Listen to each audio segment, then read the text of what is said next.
சென்னையில் புயலால் சேதமடைந்த வாகனங்கள் மற்றும் தொழில் நிறுவனங்களுக்கு பிரீமியம் செலுத்தியவர்கள் காப்பீட்டுத் தொகை எப்படி பெறலாம் என்பது குறித்து தென்மண்டல காப்பீடு நிறுவன ஊழியர்கள் சங்க அதிகாரி அளித்த விளக்கத்தை தற்போது பார்க்கலாம். வண்டியை நீங்கள் ரிப்பேர் செய்யக்கூடாது.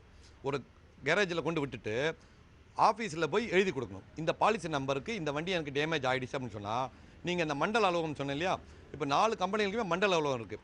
அந்த மண்டல அலுவலகத்தில் ஓடி கிளைம்ஸ் ஹப்னு சொல்லி தனியாக ஒரு டிபார்ட்மெண்ட்டே ஓப்பன் செய்யப்பட்டிருக்கிறது.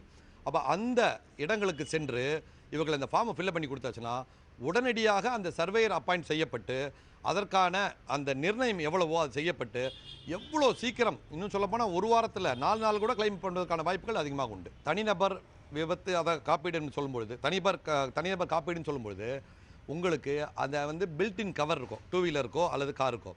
நீங்கள் இண்டஸ்ட்ரீஸும் போகும்போது, எஸ்டாப்ளிஷ்மெண்ட் போகும்போது, இல்லை ஸ்டாக்குன்னு போகும்போது எஸ்டிபிஐ கவர் நான் சொன்னேன். அது ஸ்டாம், டெம்பஸ்ட்டு, ஃப்ளட்டு, இனண்டேஷன்.